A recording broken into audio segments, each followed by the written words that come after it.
President Cyril Ramaphosa says South Africa's green hydrogen energy project will create jobs.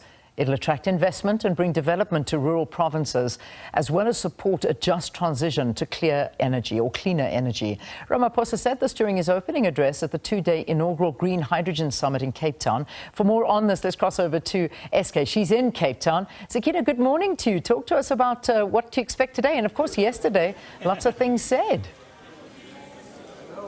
Well, good morning, Leanne. And indeed, quite a bit said by the president yesterday, you know, the promises of jobs in light of Stats SA releasing those latest unemployment or employment figures. And of course, many people looking at this and thinking, OK, we've heard the promises before.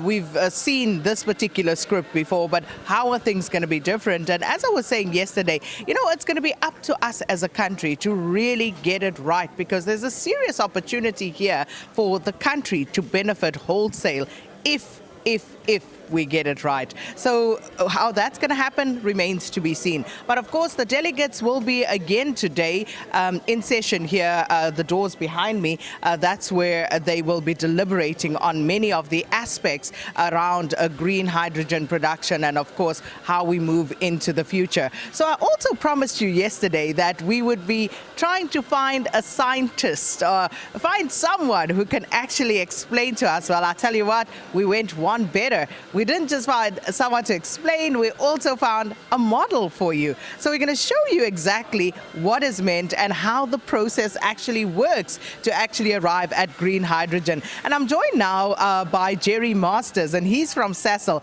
complete with the tie, with the elements of the periodic table here. Jerry, good morning. Thanks so much for speaking to us. Good morning, Sakina. Thank you for inviting me, and good morning to your viewers.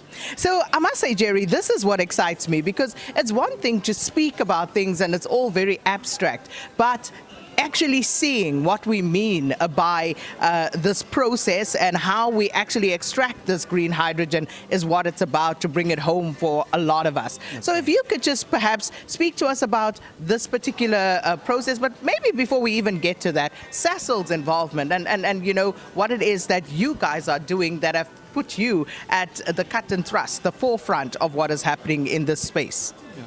No, thank you. So SASL is looking at the future.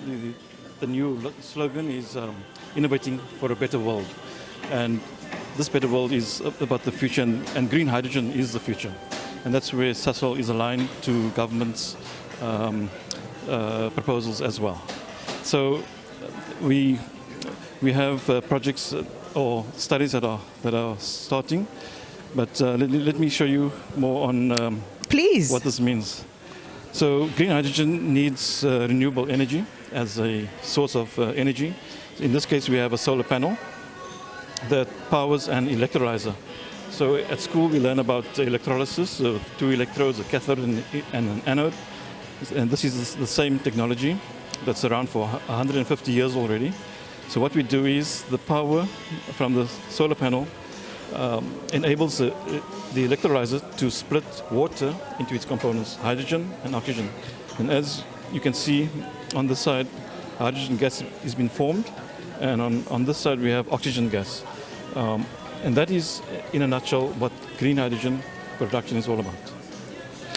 So very simply, those lamps there, that would be the sun. That's right. That's the simple solar panel that we all know. Correct. So that's the renewable energy source that you're talking about. And then, of course, that little unit there, that's where you take over again? So that's the electrolyzer that has a special catalyst, and it's part of the platinum group catalyst that is able to split water into its components, hydrogen and oxygen. And it then allows hydrogen to be captured in this unit and oxygen on the other side. So in a nutshell, that's green hydrogen. And then we take it one step further. We then use the hydrogen and oxygen in a fuel cell. So we've heard about fuel cell vehicles, and this is exactly what happens. The hydrogen comes in on the one side.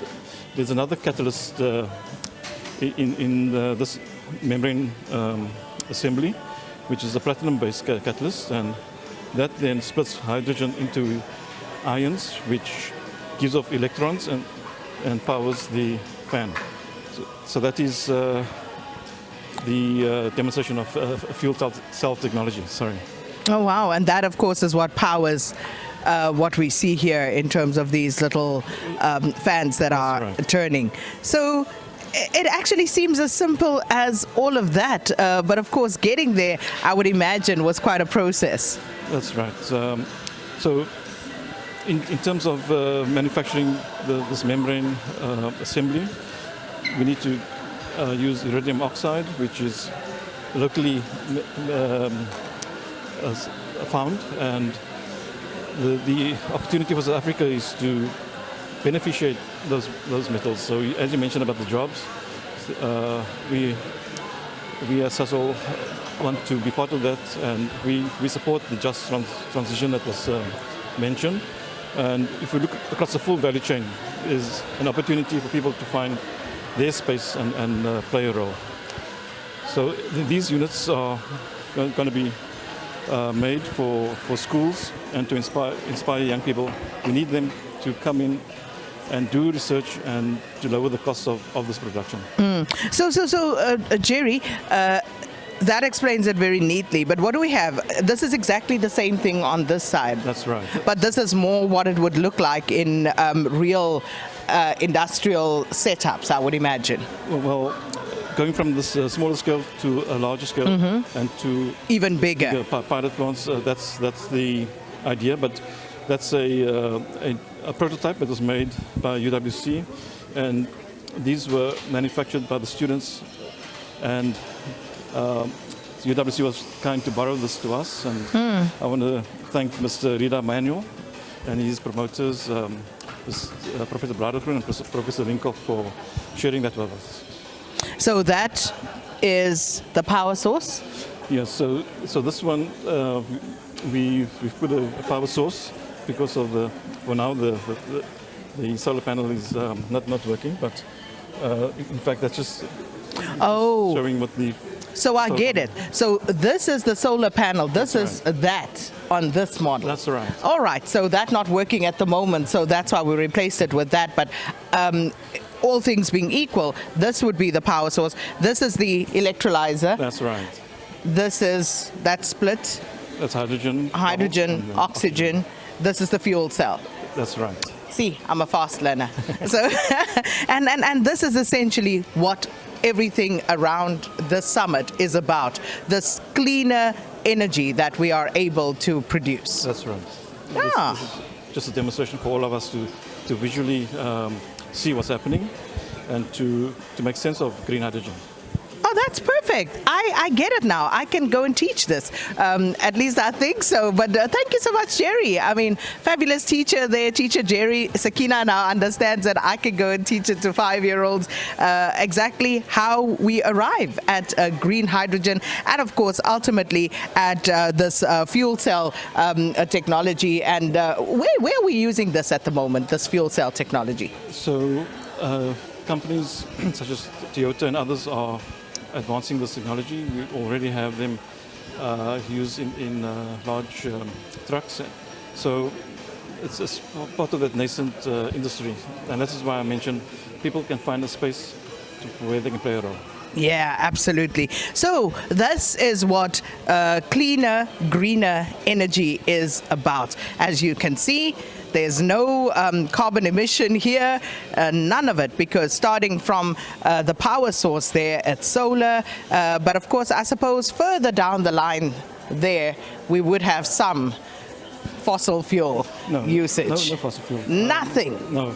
Minister Mantashe asked me where is coal in this. Yes. I just think quickly and say, you see the lamp is plugged into the wall, who gets its power from Eskom, and they use coal. That's the only place. But actually, so that's just for demonstration purpose. That's right. Aha, you see, nothing in terms of emissions. So our carbon footprint, this is how we're able to actually diminish that. So just as we ended off again, that's how it starts, the solar energy, the sun hitting that solar panel, and then we get into the electrolyzer that splits the water into its two components. So you would have oxygen and hydrogen on either side, and then that goes into the fuel cell. That's right. And this is what ultimately then gives us this power.